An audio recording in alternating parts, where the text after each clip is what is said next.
Thoinu thaba manaugi sangai nungda khongdoirai karigi oigani lakbabo lakna bibani ngaihak irang falangi wari saba kesinaba haitabi manau hemada irang tambiba nutigi khajik khajik tambije lawdoba hemana lawdabani machim anibu thawoide haiba natte haitema machim anina takbiriba sing ado asengba oina oithokhanba hai ngasisu misna laija anisi inung nungsiradana michine hekta yengsilu pari ngauradabani lumangi chitha nantha sainol singdo napada yipsilu nachom asi amukta chinsinbiyu isabi haina manakta lipsilu khud anisi thadokpa yadre phiji asi amukta yipsinbiyu tungda marai paring asi amukta kishinbiyu khud anisi chokthare nanai nubidi yumgi kupnom mayam asida amukta phanaba sonbiyu angom mantra amalei haibado kok asi ichik chikjai sana khud anina amukta paibiyuba loina takpi ashumna hemana khak ngamjade hangatluba pamde pambidaba makada mana namduna adugumba iranglang thakjale senbaso pari machilna thokna haizari madi khumanchanu kanagumbi ama tasengbi magi taloi oige khale angom masangai sigi yumburembi oihangani hema kaude chachakhini iranai kaidau nangi mityeng mungani pambidrasu iraibakini ai kanasu waraude thabana ikhat khatladuna tumbi kamdauba nangna koi pari pisak ase sumbiraba natro haida ko iman mandana heman nolukna gyan taba ngamjada ichemton aina sombada changadauba nanau angomba natteda hai haino nang yam ngamiko aikhoi phau isabida ngamjade na tawdugum tawba ngamde koi jema ngamde khumanchanu nang laide ko hema tumin leijai thoinu na tapna phamjau kada punna ahing khuding leiminaraba natro ha tombi hema oidaba haibada kijai mamai pulap nontha haidaba suyada ahoi chemhal kamdawi ahingi wari khara tahaludana nanauna karam hangachagani adubui chemhal hayo kamdawi mabo ikaigano ekhoi nupi ngakni thabana khatladuna tombi nangko natau manda ahingda sunang nangamlamgani pari pisakse mana paiduna sizinaramgani naning tawzariba natrado hema ikaina mamai tamak nonthai chinbal wahai ama kangbadi ngamjadre machim anina potha nisa ama khairigum heklakna bibabo aduga thoinu thaba anina manakta lakpagi maram khangning ningsinglei fiom ama puthok hemada khutsinna se sinane ichem hoigi moirang thimgi phisa sangda sajaba charei phin nangi damak ichemana nungsina khudok pibani tombi thabana su tombi ichemgi khumanchanu asengba inawmakti nangbu khanjaine ainadi nangbo khuman phisa sangi kumjingbi phanikni sina khuman phige phani nangi oijawo nanaugi iraibak phabane ichem anibo adagi nang ngasine nabukna khoidajaba charei khanduna charei phijetna jauko koithok lusi angom kaithel achoba phau ichema aikhoini changduna nahan mukum kebisine ngasi so khoitombi se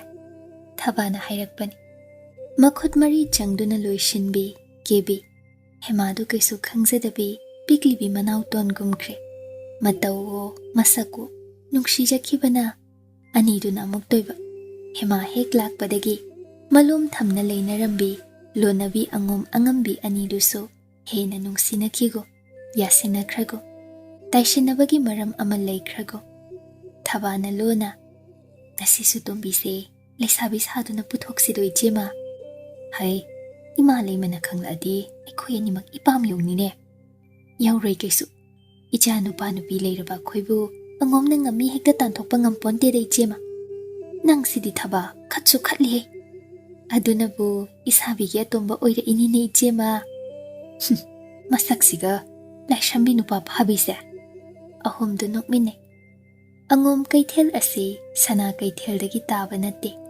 Ayuk yanda anganbadagi koro mangal na chingdol da leisin khidri phau mina chikna chaina ngamba natte do. Angom lukmai panbi singna sawi. Phangdaba potlam leite. Ngasidi angom angambi ani thoinu thaba dolai tongduna angom kaithel kare. Manai masel sangu amana thogal taujai. Maki semba yaba semjai. Sana phige tholi. Angoba satrafise sana likon na chomna pumyom yo. Samlang chinghi manamna maling lekai koi maikai mari satuna chatkiba. Kaithel lukmai khuding jangsin khoida zaba pumba taret senja hun hunduna le. Ina jarakpi manai nubi singna leirakpa potlam sing senaje. Khuman chanu phurit khudang kakpi ama leche. Machu adu hangampa phanek mayek naibi ama. Reshan phurit ki mathakta angoba chatra amana jum lengban ani dagi haithare. Phanek khoi kha selai machem tawngambi anina. Makhoi gi manai senabi sahanduna purakpani. Masam adu ningjon yauna leng thado khali. Mangi sainol atenba jam pisum mathakta. Narum maya dagi tentakpa sainol sumayek sengli. Thazaroi uruba kanana chanu asi maugi singda chalabin. Nungaiba ama yaukiduna khuman chanu asi leisabi sahanbiduna koithokpa pubirakpani. Ngamkre angom angambi anisi. Manem hoina su khangdau leite. Tauge da tawi. Yengnaba khudingna hemagi non tharab nolukna chatpa. Machi toina lengdabi maithong ubada. Mitanaba tamba singna pamu jabana. Thaba thoinugi matung sum nakna lapna inajay hema. Warakli kaithel sinba thongna kochat hek chachaba. Machem thoinuda hangacha kaithel machi amada lepjay. Kabo laphoi latang haira yon balubak mangni. Laptak nutigum sana kaithel chacharuba pari themba. Ngasidi angom kaithel yausilakle.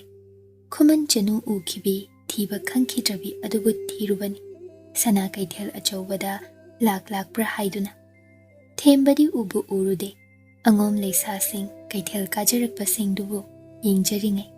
Mafam sida lakpa asi thembagi ningainani. Angom leisa sija sing matau masak yengningi. Chanaba ama thingnaraga masanau oijage ningja khanja. Parisu yadaba ngamde. Madi thoidokpa maram leizade. Thazada kaithel machil maikaidu yengkiba. Kari matauno. Ningjarakpa mahai yaledana. Asuk kuiba asi thirakpabo. Ningjaba mahai yaledana ngasiri. Khangani mirot oibi khuman chanu. Nangdi nadom angom aigi kaithel asida kaidawjariba. Thembada parina khuning nahan. Phangledana kamdawi. Themba khangpre khangna. Angom angawba nang shiniko. Hey, yengjone sida leiramlise. Phaida. Nang ngasi angom kaithel chasi giri takchakibadi themba. Themba ure parina taklakpa maikaida yenglu munna. Masaksu ukre kaino malida mani natte manida parida amo ngakna yenglei. Asibu khuman pokpa punim jibanu mitugi khuman chanu ado mani asini kaungamda wakhalda chuduna leikhrabi saktam mung hada leblibi se thawai satbidunini. Thembaga pariga prap changsile. Hema manakta tamba anina lakpa adu ude. Thembadi nokningbana. Khara hena naksilakanda masak khangle. Nuza adu parigi masanaw aduni. Amuksu ningsinglei. Khuman pokpa khurumba numitki nujadu su hemani. Chap manaramli. Manata kauzan thibagi khangludabani. Aduga hauzik phauba parina hemabo magi taloini masak khanglamdriba. Hauzik phau machalgi masak yengbidri oire. Oktaba angomba nangde. Khangani nangna thiribado thawai satpidusu. Nanakta asukui basi inak nakna leijabi hema sini. Nakmanduna nangdi uda boire. Nangdi shukhai haidoglo. Warake aigi ichal mirai bibagi. Angomna mabuk ningda thembana singkre. Themba amuksungai. Hemana karigile sabi saduna. Kaithel sida lamdan lamliba. Thoinu thaba matai ma phaubi anina shoidana sinba oiramtai. Themba paribo laknagi ningkre. Khangani Angauba angom nangna ichal asibu miraibi kibagi mabung khuman aina laman khumba oina nangna thizariba khuman chanu adu nanakta leiribi hema asini masak chapmane thajadraga nayumda horen hango masak yengu haidu oikona warak hange wahange khanganidana themba mamai leithoki hemana mabu ukhidanaba haiduna natom changjo pari pisa ai asomda rubam leiri themba mating kita panguda nachal khuman chanu ni ase hera nipa machani ngamna bo honajo nayumda lehubi ichal dusu ichal ai ichal hemana wana banang na sinbada yauroi ko khangani angom nang natausi peni yengi koi themba chatki pari hera nipa machani khan hemagi manakta laptak lep lemai thakta tariba phidak machadu khungat ichal bu hema pari da munne yenglai tamba matau ado achau asang mal amuksu khonjel sibu aibu takre da coaching na jai makeup amatani hema na pari da yenglamba hana sumai khom marum da gita ubanina mana su pari gi saktam ase munna sengna khangde ichal yora malese fidak asita hori hema phalap makhotna pari ba fidak aduda yengla magi natte haigom mamai leithoki matang aduda thabagi manai nubi amana hema bu kaure hema mai lei gam chatki pari hema yenglingai lakhiba manai nubi adu angom konungda lebini haibasu uhaudre khanghaudre shum hema bu te yenghawi hema gi tung inge ningjai adubu matung romdagi hauna laurei pari pishak nangdi na tomta kaidori ba ha pari yenglui mayam bungni iyam bangam haldi sida kaidobirambano hai natai mani kaithel ka khiaina pau phangbagi aishu laklibani ne o nanaw thuba magi mukta ngai khone na thaw amale thuna sangai kolda halu pari pish ipaning thauda ruba paw ama nasamak na tamludaba yadi kari paw oirabano nanaw da takpiyudo Lanchenba laknage khangani nupi na ngamhanba nang haiduna paw ama semjin chazen haijinbi aduga ai yamna maru oibani masi chonthaba yaba nati chelu pari pisak pari ya thangna kankibana chenkre magi karuba yangna thau khuman chanu nang ngairamuko mikup kharatani yangoi nungsit mamang thana nasabi oiba aina thauge nahaktadi machi lengda nang leiram khoko adubu lakthok laksin tawbada phana kuina machanki mana angom kaithel hanjina yaurakduna ukhibidu koithi sarubadadi mafangje ontho ida khuraksidagi irai laine hek nanthokida kaidawna mayambaga ngasi hek thengnabano thembana kadomda ningba kaina pari angom sangaida hanjarei sangai thongjaw achawba manakta hema lipcherami pari changlakpa ubada harau chakhibra matau adubo ma kaithel koirui pau tamjaningi adumna amukta kaithel achawba chachadri ngasina ahanbani kayadi harauje kena mauna machem ani tung inja khongdoi ruba phangbadi amuksu leisabi saduna machem ani na pubi tamba pakhang kayana mabu mitana matung inarei machem anina mase mapu palabini haina koichei chebiduna maral leizadaba angom pakhang singbo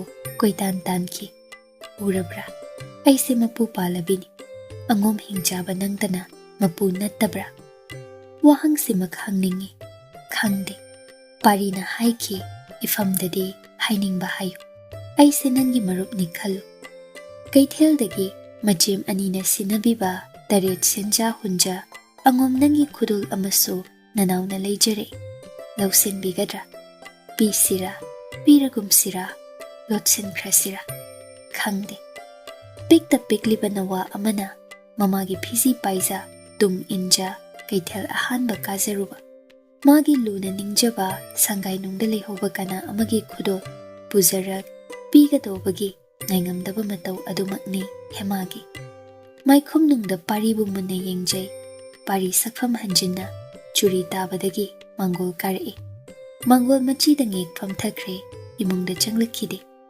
Hema thokcharak laptak mangol kachinda lepjai. Kari haini hekta pisilasira khudol sibo. Aina hana kauradrang asidi. Nahan makhaidi mana tawa hudopani. Pari Hema lepi khangbra yenglakte tapna aigi numidangi chakluk semganu ko khuman janu ai luk haro kidobire hakchangam bidabra natte kishu tawde kidobire gene ai hainingre karisu natomtagi thonglaga chajo ko phagani Hema sum lepi parina falap yenglak kidore changjarodana ahoy adubu Hema sum lepi pari tapna hogale sangai nungda changye khanjai Hema da yenglak kari hainingba kainoma hainingba maline nangbo Hema khumlakte pari tapna nungaitana murum solei hek mikup ama chontharubada mabu uba phanghudeda anthokpai raibakni kaidobirabage haibiyuba pari khantaba tawda pendabana henmanbagi machil kangkibana hankre Hema da haiba yaba wani natte khantahudredo onthoida aigi angomsigi yumburimbi oigadobe thawai oibido thengne adubu hek swai mangre aina soibani matungi na bangam kidre ngasisu minglen matau khangba ngamda aina itum daw hanagum magi wakhalda ahinga se tumkhun da loidore matani atai ama khangde Hema tumin leizai mong hade wahai ama hairakte pari kaino aibo mangonda sigi wasibu tamluriba aibu wakhal khantha haudeda ko Hema da yenglak Hema nangla na khanganu ko ai sum chara henbadi pharoi chaning bitrabasu khitadi chabi hairamaga Hema imungromda changkre pari uhawi mami sami Hema na ngasaidagi matungda makhut anina lotchinjabagumba potsak ama hauzikna phiji nungda lotchinjakre pari tapna karino lotlibabo aigira kaisuna chade Hema kaino yengedana nangna ngasaidagi lotlibadubo Hema khumlamdre khudol adu masak uhalakte tamge khanjakiba mapau amattasu tamjakhidre pari mataudu yenghawi amuksu hanjinna thagoiga unakhibada hairakhiba wahai chabul amamu khangning ningsinglakpagu ibungo ngamton simasu kaubinoko nanai nubi khuman januna chahi 13 mapung pharamdai waigi wan imang maktada thokiba thodok ama khuman lopata kumduna lemlei pharu haiba yathang ama makhura ningthogi maphamdagi taki matam ado ibemadi masa adok ngamda laihona thak niklenjakib tumba chaba khangjadi yathang ado inba ngamjakide khuman pat yoba ngamkide adok ngamda leizaribi mabu yathang thawoide haiduna chairak bibiki kari chairak no khangbiko ibungo ibemabu khuman leinum kuphanungda numit homni mayada ising marik ama phauta handa namsinduna thambiki khangbra lamhenbi amuk hana yathang indrabadi namalal hobi apokpidugum kasarda loi thagani bijai kaya anan winarabi aigi ibemana kaya wada kuphanungda khangsakiba humni matung kupha hanglubada gyan tada wanthaduna asibagum leiramkiba ibemana pumnamakna siri haina khanakiba asinasu loidri maru oibadu khang nanai nubina hagatchabani tolabini mawudadi mirhaibinuko angom kada yadhaningde hairabasu mawudadi adum otpinaibiganu ngammi magi kana leite haiduna phujibiganu ikhutlona haisari nanai nubina ai konung ase matang chaba yenglaga luna thadok charake ningchai aduga ibemabu puduna mafam chaba amada chachakhini irana matam adu phawbadangdi mabu angomna cycle saidangbi oirasu mapop kaida leihanbi khuman mapam lamdam dadadi mabu amuk thenduk bikinuko aigi ibemabu amuk kuphanungda mapunsi chupa namsin thambikini asitadi kaubinu nanai nubido pari khum Khuman chanu tolabi amagi wakhal lanfamda khuman chanu lamlanbi kanabu kauthokhragum kanabu mirairuba hukraba thamoi ado laushiluba ngamda punsi chuppa thamoi pandaba amagum linba taribra laurudaba yade oiningba ama oishanu hukraba thamoi di hanjin handaba yade hemabu soidanamaki thadokpa tai waruganu tolabi khuman chanu aibu waruganu